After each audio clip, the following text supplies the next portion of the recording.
가둘 수 없는 기도와 찬송. 사도행전 16장 16절에서 34절 말씀입니다.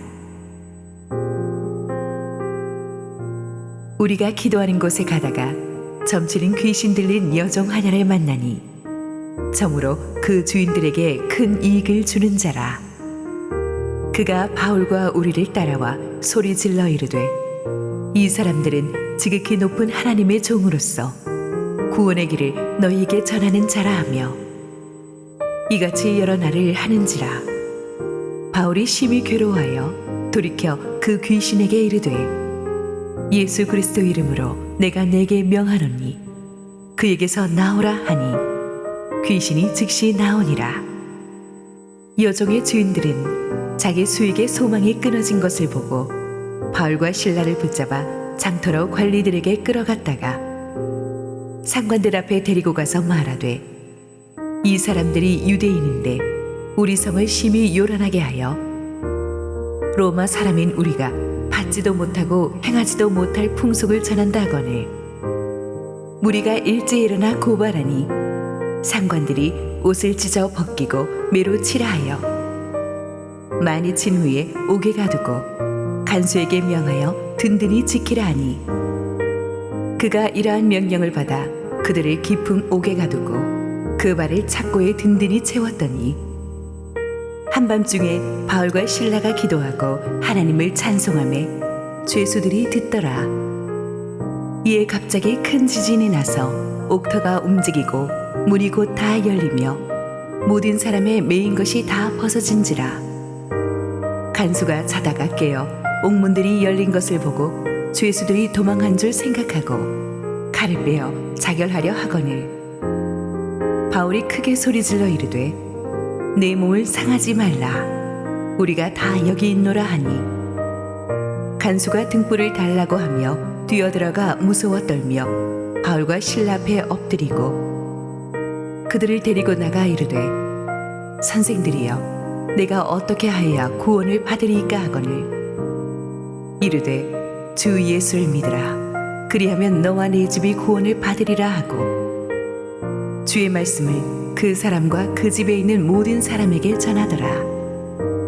그 밤 그 시각에 간수가 그들을 데려다가 그 맞은 자리를 씻어주고 자기와 그 온 가족이 다 세례를 받은 후 그들을 데리고 자기 집에 올라가서 음식을 차려주고 그와 온 집안이 하나님을 믿음으로 크게 기뻐하니라. 할렐루야. 감사와 영광의 박수를 하나님께 올려드리겠습니다. 일부 예배에 나오신 모든 성도님들에게 무더운 여름에 시원한 냉수 같은 은혜가 충만하시기를 바랍니다. 사회자 목사님이 광고해 주신 것처럼 한옥 목사님께서는 현재 안식월 중에 계십니다. 이번 안식월을 통해서 한옥 목사님이 귀한 쉼을 얻고 영육이 강건해져서 돌아오실 수 있도록 계속 기도해 주시기 바랍니다. 우리 먼저 기도하고 말씀 보겠습니다. 신실하신 하나님 아버지, 이 시간도 주님께서 주실 은혜를 구합니다. 우리 심령을 말씀의 은혜로 채워 주옵소서. 감사드리며 예수 그리스도의 이름으로 기도드립니다. 아멘. 신앙인 중에는 자기 주도형의 사람이 있고 하나님 주도형의 사람이 있습니다. 신앙인이 되었다는 것은 하나님 주도형의 사람이 되는 것인데 신앙을 갖고 있어도 자신이 자기 인생의 주인이라는 생각을 여전히 갖고 자기 주도형에 머무는 사람이 있습니다. 반면에 옛사람을 벗고 철저히 하나님 주도형으로 가는 사람이 있습니다. 하나님 주도형의 사람은 언제나 하나님을 생각하고 하나님 중심적인 삶을 사는 사람입니다. 그렇다면 자기 주도형과 이 하나님 주도형은 어떻게 갈립니까? 중요한 순간에 누가 결정하느냐를 보면 압니다. 위기를 겪고 큰 문제를 만날 때, 억울한 일을 만날 때 자기가 결정하면 자기 주도형의 사람입니다. 이런 사람은 하나님이 개입할 기회를 주지 않습니다. 하나님이 말씀할 기회도 주지 않습니다. 그냥 자기가 결정해요. 그러면 하나님의 뜻과는 상반된 결과를 얻게 되고 야곱처럼 험악한 인생을 살게 됩니다. 반면에 하나님 주도형의 사람은 동일한 위기를 겪고 큰 문제를 만나고 억울한 일을 만났을 때 하나님께 나아갑니다. 합력하여 선을 이루시는 하나님을 바라봅니다. 하나님이 열어주시면 나아가고 하나님께서 머물라 하시면 그 자리에 머무는 것입니다. 심지어 극심한 고난이 들이닥친다고 하더라도 믿음으로 이겨냅니다. 우리 중에 여전히 자기 주도형으로 신앙생활을 하시는 분이 계시다면 오늘 말씀을 통해 하나님 주도형의 신앙생활하는 분으로 바뀌는 은혜가 있기를 바랍니다. 그럴 때 우리는 어떠한 고난도 멋지게 이겨낼 수 있고 그 과정에서 하나님의 뜻을 이루는 삶을 살게 될 줄 믿습니다. 오늘 본문을 보니까 사도 바울 일행에게 생각지 못한 고난이 들이닥칩니다. 빌립보에서 유럽 선교에 교두보를 마련하던 바울과 실라가 기도하러 가는 중에 점치는 귀신 들린 여종을 만나게 됩니다. 그 여종이 점치는 능력으로 주인들에게 굉장한 유익을 주고 있었습니다. 바울은 여종의 안에 있는 귀신을 향해서 예수 그리스도의 이름으로 나오라 라고 선포하였습니다. 그러자 오랜 기간 동안 이 여종을 묶고 괴롭히던 더러운 귀신이 떠나갔습니다. 드디어 여종이 자유를 얻게 된 것입니다. 얼마나 기쁜 일입니까? 그런데 여종의 주인들은 그걸로 기뻐하지 않습니다. 여러분, 이게 세상입니다. 세상의 관심은 자기 욕심입니다. 한 사람이 귀신에게 장악당해서 비참한 인생을 살던 말던 자기에게 돈을 벌어다 주면 그만인 것입니다. 이 여종은 10대 후반에서 20대 초반밖에 안 된 젊은 사람입니다. 그런 사람이 귀신에게 장악당해서 비참한 삶을 사는 것도 안타까워하지 않았고 온전히 회복한 것에 대해 축하해 주지도 않았습니다. 이들은 그저 자기 욕심, 자신들이 얻게 될 유익에만 관심을 갖고 있었던 것입니다. 오히려 귀신 들린 여종으로 인해서 점치는 것으로 수익을 받던 자들이 자기 이익이 끊어졌다고 분노를 터뜨렸습니다. 그래서 엉뚱하게 이 불똥이 바울 일행에게로 튀었습니다. 우리 19절로 21절을 읽어보겠습니다. 여종의 주인들은 자기 수익의 소망이 끊어진 것을 보고 바울과 실라를 붙잡아 장터로 관리들에게 끌어갔다가 상관들 앞에 데리고 가서 말하되 이 사람들이 유대인인데 우리 성을 심히 요란하게 하여 로마 사람인 우리가 받지도 못하고 행하지도 못할 풍속을 전한다 하거늘. 여종의 주인들은 자신들의 돈줄을 막아버린 바울 일행을 붙잡습니다. 그리고 장터로 관리들에게 끌어갑니다. 오늘날로 치면 경찰과 검찰에게 데려간 것입니다. 그런데 정작 관리들 앞에 가가지고는 차마 자신들의 수입원이 끊어져서 데려왔다고 말하지 못하고 희한한 제목으로 고발합니다. 먼저 바울 일행을 유대인이라고 말합니다. 유대인들은 당시 격렬한 유혈 폭동으로 로마 정부의 입장에서는 요주의 민족으로 낙인이 찍혀 있었습니다. 그래서 유대인이라는 프레임을 씌워서 이 유대인들이 빌립보 성을 요란하게 한다라고 주장하고 있습니다. 그러면서 로마인들이 받지도 못하고 행하지도 못할 이상한 풍속을 전한다고 했습니다. 이 모함으로 인해 바울 일행에게 어려움이 닥칩니다. 우리 22절로 24절 읽어보겠습니다.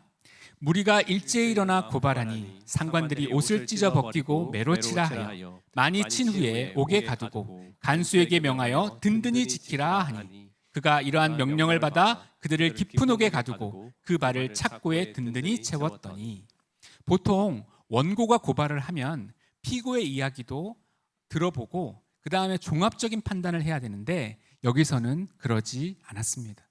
고발 내용이 그대로 죄로 확정되어 바울 일행에게 가혹한 형벌이 내려집니다. 이는 여종의 주인들이 막강한 재력과 힘을 이용해서 로마 관리들과 결탁했음을 알 수 있는 대목입니다.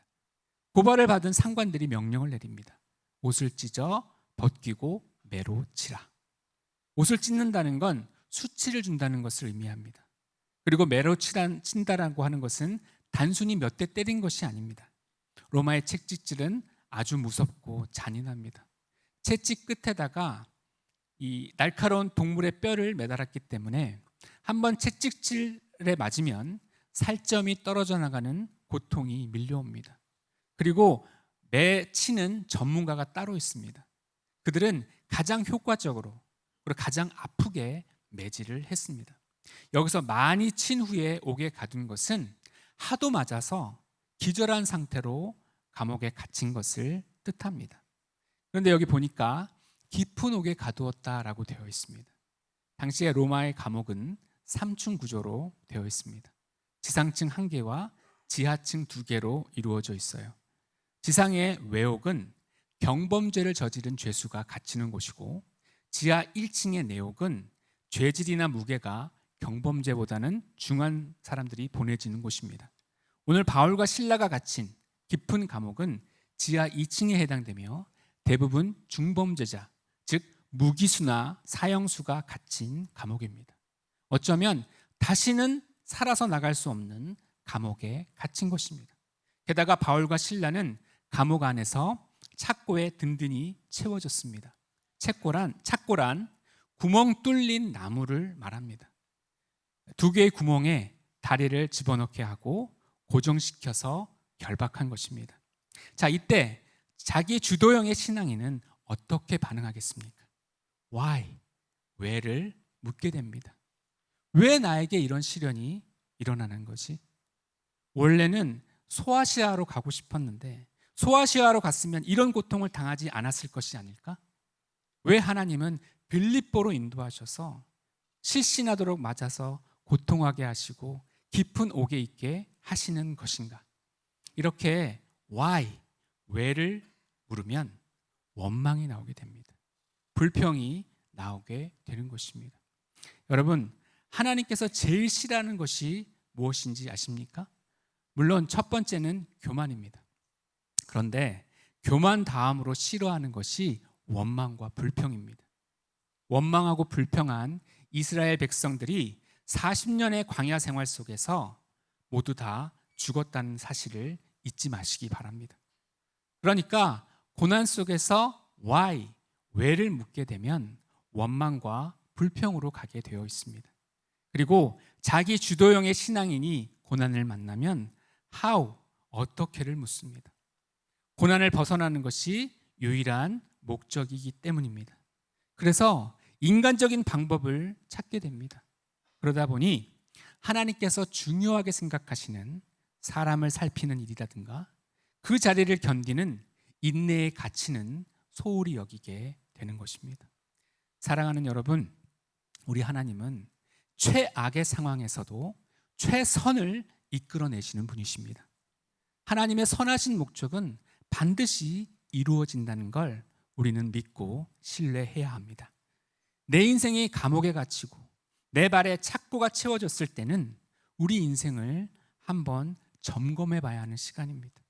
내가 과연 예수님을 믿으면서 무엇을 진짜로 원했는지 말이죠. 어떤 면에서 고난과 실패는 내가 붙들고 있었던 것을 보게 해줍니다. 어떤 사람은 직장을 잃었다고 너무 낙심하는 걸 보게 됩니다. 예배도 못 나올 정도로 힘들어합니다. 그렇다면 그 사람은 직장이 우상이었을 수 있습니다. 또 어떤 분은 자녀가 대학 입시에 떨어졌다고 너무 낙심을 해요. 그분은 자녀가 우상이었던 것입니다. 고난 앞에서 지나치게 좌절하고 힘들어한다면 그 사람은 삶의 우선순위가 예수님이 아닐지도 모릅니다. 여러분, 하나님이 하시는 일에 실수가 있습니까? 당장의 실패같이 보이는 일도 시간이 지나고 나면 합력해서 선을 이루는 것이 성경에 수도 없이 많이 기록되어 있습니다. 믿음의 사람들은 하나님을 믿고 신뢰하며 결코 낙심하지 않습니다. 그런데 자기 주도형의 신앙인은 고난 앞에서 낙심합니다. 이 낙심의 뿌리에는 무서운 자아가 있습니다. 이 자아가 깨지지 않으면 하나님의 뜻을 이루는 인생을 살아갈 수 없는 것입니다.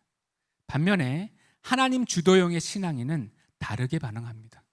Why, 왜나, how, 어떻게를 묻지 않고 대신에 what, 무엇을 묻습니다. 바울 일행이 실신했다가 눈을 뜨게 된 시각이 한밤중이었어요. 두 발은 착고에 채워져 있고 눅눅한 감옥에 갇혀 있는 신세입니다. 그때 그들은 무엇을 묻습니까? 지금 무엇을 할 수 있나요? 감옥 속에 몸은 세상이 가두었습니다. 그러나 세상이 가둘 수 없는 것이 있어요. 그건 바로 하나님께 기도하고 찬송하는 것입니다. 자신들이 할 수 있는 것은 기도하고 찬송하는 것이라는 것을 깨닫고 하나님께 기도하고 찬송합니다. 우리 25절을 읽겠습니다. 한밤중에 바울과 실라가 기도하고 하나님을 찬송하며 죄수들이 듣더라. 한밤중은 대략 자정을 말합니다. 몸도 욱신욱신 쑤시고 두 발도 자유롭지 않고 눅눅한 지하 감옥이었지만 거기서 바울과 실라는 하나님께 기도합니다. 기도란 하나님을 바라보는 것입니다. 자기들을 모함한 사람들, 때리고 감옥에 가둔 사람들을 떠올리거나 깊은 옥과 착고를 쳐다보지 않습니다. 대신에 눈을 들어 하나님을 바라보는 것, 그것이 기도입니다.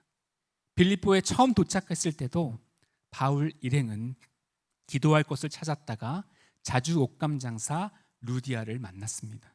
이 감옥에 오게 된 이유도 기도하러 가다가 만난 점치는 귀신 들린 여종 때문이었어요. 그리고 한밤중에 감옥 속에서도 이들은 기도하고 있습니다. 이처럼 바울 일행은 기도를 멈추지 않았습니다. 평안할 때도 기도했고 답답할 때도 기도했으며 감옥에 갇히는 고난 속에서도 기도를 했던 것입니다. 그리고 찬송했습니다.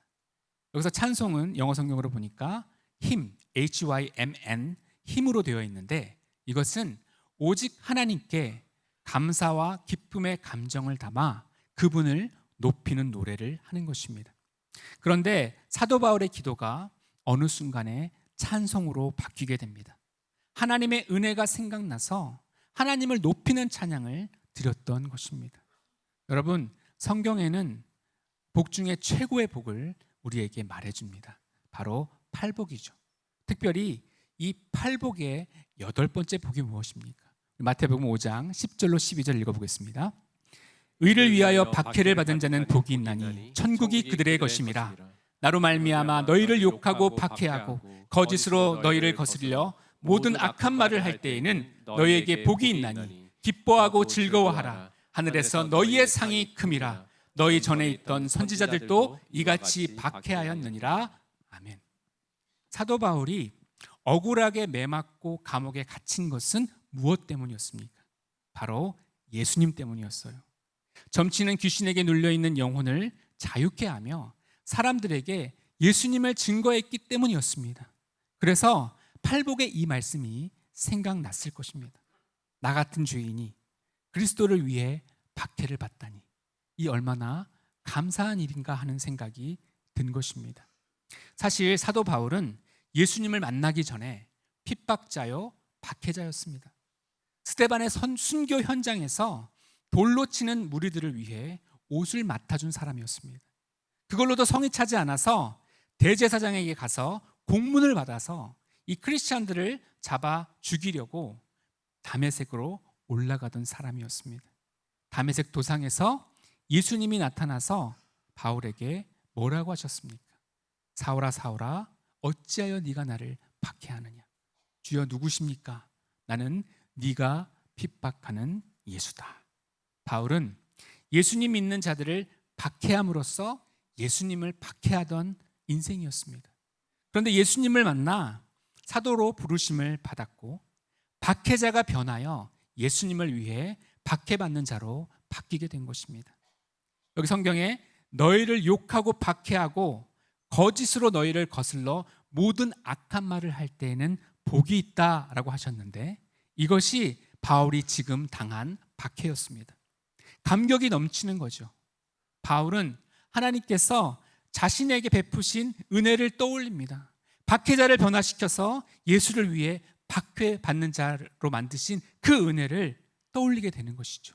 그래서 영혼 깊은 곳에서부터 터져 나오는 감사의 찬송을 불렀던 것입니다. 깊은 옥에 있던 죄수들이 그 찬송 소리를 집중해서 듣게 할 만큼 그 찬양은 힘이 있고 생명력이 있었던 것입니다. 여러분, 깊은 옥에 있는 이 죄수들도 사실은 다 알고 있습니다. 감옥 안에 소문이 빠른 법이거든요. 빌립보 지역에 하나님의 사람들이 들어왔는데 귀신을 쫓아주었대. 그런데 점치는 종 주인들의 모함으로 저렇게 맞고 실신해서 감옥에 갇혀있대. 보통 저러면 신음소리가 나와야 되는데, 억울해하고 분통해하면서 복수의 이를 갈아야 되는데 기도와 찬송 소리가 나오는 것입니다. 이 중에 이 사형수들은 내일 일을 알 수 없는 죄수들인데, 그들의 절박한 마음에 잠 못 이루고 있던 그 밤에 하늘의 문을 여는 찬송이 그들 귀에 들려오기 시작했던 것입니다. 처음으로 느끼는 감동적인 찬양 소리였을 것입니다. 그래서 모든 죄수들이 숨죽여 그 찬양에 귀 기울여 듣고 있는 것입니다. 이처럼 인생의 깊은 고난의 밤에 하나님의 은혜를 체험한 사람 중에 하나가 일본 최고의 작가이자 소설 빙점의 저자인 미우라 아야코입니다. 이분은 평생 병을 달고 살았습니다. 폐결핵으로 인생의 황금기라고 할 수 있는 24살부터 13년 동안 거의 침대에 누워 지냈습니다. 말년에는 파킨슨병에 각종 암 등의 희귀한 이 질병을 인생의 친구로 삼았습니다. 이분은 독실한 크리스천인데 고통 속에서도 밝은 모습을 잃지 않고 기독교적인 많은 작품들을 남긴 분입니다. 이분의 시 중에 아프지 않으면이라는 시가 있습니다. 화면 보시면 제가 읽어드리겠습니다. 아프지 않으면 들으지 못할 기도가 있다. 아프지 않으면 듣지 못할 말씀이 있다. 아프지 않으면 접근하지 못할 성전이 있다. 아프지 않으면 우러러보지 못할 거룩한 얼굴이 있다. 아프지 않으면 나는 인간일 수 없다. 아팠기 때문에 미우라 아야코는 진정한 찬양을 드릴 수 있었다고 했습니다. 아팠기 때문에 들려온 하나님의 말씀이 있었다고 했어요. 아팠기 때문에 거룩한 얼굴을 우러러보게 되었다고 증언하고 있습니다. 심지어 아프지 않았으면 나는 인간일 수 없다고 고백합니다. 미우라 아야코는 고난 때문에 불평하고 원망하고 고난을 벗어나려고 발버둥 치지 않았습니다. 고난 속에서만 드릴 수 있는 기도를 했고, 고난 속에서만 들을 수 있는 하나님의 말씀을 들었으며, 고난 속에서만 우러러볼 수 있는 주님을 보게 된 것입니다. 이처럼 하나님 주도적인 신앙생활을 하는 사람에게는 고난 속에서만 누릴 수 있는 은혜를 체험하게 되는 것입니다. 바울 일행이 감옥에서 부른 찬양을 하나님께서도 기쁘게 받으셨다고 생각합니다. 여러분, 구약 성경에 보면 하나님이 임재하시는 방법 중에 하나가 지진이 아닙니까? 땅이 하나님을 수용할 수 없으니까 떨리는 것입니다. 우리 26절을 읽겠습니다. 이에 갑자기 큰 지진이 나서 옥토가 움직이고 문이 곧 다 열리며 모든 사람의 매인 것이 다 벗어진지라. 하나님이 임재하신 것입니다. 옥토가 움직여서 감옥 문들이 열렸고 그 과정에서 착고가 풀려지게 된 것입니다. 만약 여기에 자기 주도형의 사람이 있었다면 어땠을까요? 어떻게 하면 이 고난에서 벗어날까만 궁리하고 있는 사람들이니까 이렇게 감옥 문이 열리고 착고가 풀리면 힘껏 그 깊은 옥을 탈출하지 않았겠습니까? 그런데 하나님 주도형의 바울 일행은 경거망동하지 않았습니다. 이 기적을 통해서 무엇을 하시려고 하시는지 묻고 있었을 것입니다. 그러면서 하나님께서 주목하게 하시는 사람을 향해 시선을 돌렸을 것입니다. 그 사람은 바로 간수입니다. 지진 소리에 간수가 잠에서 깨었습니다. 우리 27절 읽겠습니다. 간수가 자다가 깨어 옥문들이 열린 것을 보고 죄수들이 도망한 줄 생각하고 칼을 빼어 자결하려 하거늘. 여러분, 당시 로마 감옥의 간수는 아무나 뽑지 않았습니다. 로마 군인들 중에 은퇴한 사람들을 간수로 뽑았습니다. 군인 정신이 있고 또 죄수들을 다룰 수 있는 능력이 있는 사람이었을 것입니다. 한밤중에 지진으로 인해서 잠에서 깨어나 보니까 옥문들이 다 열려 있는 것입니다. 이러면 집중팔구는 도망하겠죠. 깊은 옥에 있는 수많은 중범죄자들과 사형수들이 탈옥을 하게 되면 로마의 군율은 엄하지 않습니까? 책임자인 간수에게 주는 형벌은 즉결 처형뿐입니다. 모든 사람들이 보는 앞에서 수치스럽게 죽음을 맞게 되는 거죠. 이걸 알기에 수치스럽게 문책당하고 죽느니 명예라도 지키겠다며 자결하는 순간에 그를 바라보는 바울의 외침이 들려옵니다. 우리 28절을 읽겠습니다. 바울이 크게 소리질러 이르되 네 몸을 상하지 말라. 우리가 다 여기 있노라 하니, 이 말을 듣자마자 간수는 놀라서 칼을 떨어뜨립니다. 그리고 확인해 보려고 바울 일행에게 다가가죠. 29절 읽겠습니다. 간수가 등불을 달라고 하며 뛰어들어가 무서워 떨며 바울과 실라 앞에 엎드리고, 간수가 등불을 달라고 해서 뛰어들어가 보니 환히 빛나고 있는 바울 일행의 얼굴이 보입니다. 여태까지 자기가 본 죄수들은 모두 다 피곤과 분노와 억울함과 두려움에 가득 찬 얼굴들 뿐이었는데 바울과 실라의 얼굴에 세상에 줄 수 없는 평안과 기쁨이 가득 차 있는 것입니다. 게다가 무슨 이상한 힘으로 감옥문이 다 열렸는지 모르겠는데 죄수들은 하나도 도망가지 않았고 바울과 실라를 경외의 눈빛으로 바라보고 있는 것입니다. 분명히 감옥 안에는 하나님의 임재가 있었고 자기가 범접할 수 없는 권위를 이 간수는 느꼈던 것입니다. 그래서 이 간수가 이 두 가지 때문에 놀랐을 것입니다. 원망하지 않고 슬퍼하지 않고 기도하고 찬송한 것. 어떻게 저렇게 맞고 고통스러운데 기도하고 찬송할 수 있는가? 두 번째는 옥문도 열렸고 착고도 풀렸는데 도망가지 않은 것. 그걸 보고서 그는 놀랐을 것입니다. 그 즉시 간수는 다시 바울 일행을 데리고 나가서 말합니다. 우리 30절 읽겠습니다.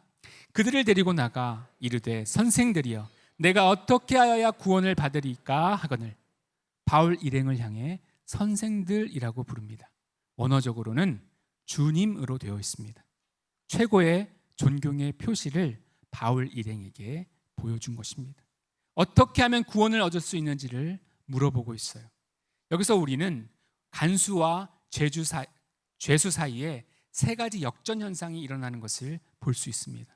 간수가 행동해야 할 것을 죄수가 하고 있고 죄수가 행동해야 될 것을 간수가 하고 있는 거예요. 첫 번째로는 두려워 떨었습니다. 죄인이 두려워 떨어야 하고 간수가 당당해야 되는데 바울 일행은 당당하는데 간수가 두려워해요. 두 번째는 엎드립니다. 죄인이 엎드리고 간수가 서 있어야 되는데 간수가 엎드리고 죄인이 서 있습니다. 셋째, 구원을 요청합니다. 살려달라고 죄수가 간수에게 해야 되는 것 아닙니까? 그런데 간수가 죄인에게 구원을 요청하고 있습니다. 어떻게 하면 구원을 받을 수 있냐고요. 그때 사도 바울이 구원의 길을 제시합니다. 우리 31절 읽겠습니다. 이르되 주 예수를 믿으라. 그리하면 너와 내 집이 구원을 받으리라 하고, 주 예수를 믿기만 하면 너도 구원을 받지만 너의 가족들도 구원을 받을 것이라고 했습니다. 우리 중에 가족들 구원을 위해서 기도하는 분들이 많이 계십니다.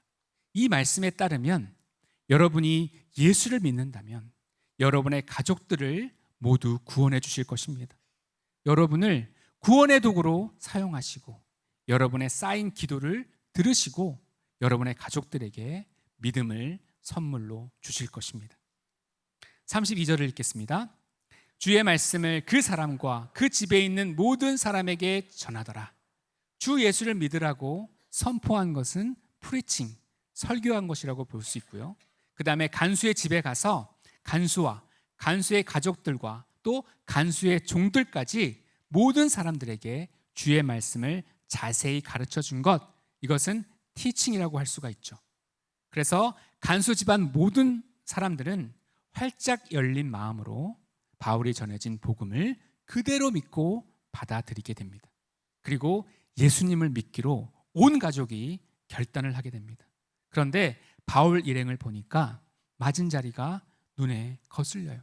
그를 데려다가 그 맞은 자리를 씻어주고 응급처치를 해줍니다. 그리고 온 가족이 세례를 받습니다. 우리 33절 34절 마지막으로 읽겠습니다. 그 밤 그 시각에 간수가 그들을 데려다가 그 맞은 자리를 씻어주고 자기와 그 온 가족이 다 세례를 받은 후 그들을 데리고 자기 집에 올라가서 음식을 차려주고 그와 온 집안이 하나님을 믿음으로 크게 기뻐하니라. 아멘. 예수님을 모르던 사람들이 예수님을 믿고 세례를 받아 하나님의 자녀가 되었습니다. 이제는 간수와 죄수가 아니라 하나님을 아버지로 모시고 있는 형제 자매가 된 것입니다. 형제 자매가 아픈 상처를 싸매주고 정성껏 음식을 만들어 함께 아름다운 식탁의 교제를 갖습니다. 간수와 그 온 집안 식구들이 하나님을 믿으니까 이전에는 경험해보지 못한 하늘의 기쁨이 밀려옵니다. 감옥에서 부른 기도와 찬송이 한 가정을 살렸고 또 온 가족이 하나님을 믿고 큰 기쁨을 누리고 있는 것입니다. 사랑하는 여러분, 하나님은 합력하여 선을 이루시는 좋으신 분이십니다. 바울 일행과 같이 억울하게 고난을 당하게 되더라도 슬퍼하지 마시기 바랍니다. 왜냐하면 여러분의 고난은 누군가에게 축복의 미래를 열어줄 기회가 될 것이기 때문입니다. 고난 앞에서 왜를 묻거나 어떻게를 묻지 마시기 바랍니다. 대신에 무엇을 물으십시오. 내가 고난의 현장에서 무엇을 해야 하는지를 하나님께 물으라는 것입니다. 억울한 모함과 매맞음과 착고에 채워져 감옥에 갇힌 곳에서 바울이 기도하고 찬양할 때 옥문이 열리고 착고가 풀어지면서 간수가 예수님을 믿고 구원을 받았습니다. 간수와 그 가족들이 다 하나님의 자녀가 되었고 하늘의 기쁨이 충만하였습니다. 바라기는 우리 모두가 자기 주도형의 신앙에서 벗어나 바울과 같이 하나님 주도형 신앙생활을 하시기를 축복합니다. 하나님 주도형의 사람은 언제나 기도에 힘쓰는 사람입니다. 언제나 기도의 자리를 지킵니다. 그곳이 심지어 감옥 아니라고 해도 기도합니다. 그리고 감사하며 찬송합니다. 나의 죄를 대신해서 십자가에서 죽으신 예수 그리스도의 은혜를 높여 찬송하는 것입니다. 고난의 밤에 드리는 기도와 찬송 가운데 하나님은 임재하십니다. 하나님이 임재하시면 옥토가 진동하고 우리를 묶은 착고가 풀려지게 됩니다. 이 과정을 통해서 하나님은 한 사람과 그의 온 가족을 구원하시고 하늘의 기쁨을 주실 것입니다. 고난의 밤을 기도와 찬송으로 이겨내고 생명의 복음을 증거하는 거룩한 종들이 되시기를 바랍니다. 기도하겠습니다. 사랑의 하나님 아버지, 바울은 빌립보의 깊은 감옥에서 어둠에 눌려 질식할 듯한 그 상황 속에서도 하나님께 시선을 돌려 기도하고 박해자에서 박해받는 자로 불러주신 하나님의 은혜를 찬송하였습니다. 하늘 보좌에 닿는 생명의 찬송을 희망 없는 죄인들이 들으면서 하늘의 문이 열리는 것을 느꼈습니다. 사랑하는 우리 주님, 어찌할 수 없는 상황에서 왜를 물으며 낙심하거나 분노하거나 원망하지 않게 하여 주시고 어떻게를 물으며 상황을 모면하려고도 애쓰지 않게 하옵소서. 대신에 무엇을 해야 할지를 물으며 있는 자리에서 잠잠히 기도하고 찬송할 수 있는 힘을 허락하여 주옵소서. 기도와 찬송 가운데 임재하셔서 우리를 가두는 옥문을 열어주시고 우리를 묶는 착고를 풀어 주옵소서. 우리 주변의 사람들에게 생명의 복음을 증거하여 하늘의 기쁨이 충만하게 하는 축복의 통로들로 우리를 사용하여 주옵소서. 예수님의 이름으로 기도드립니다. 아멘.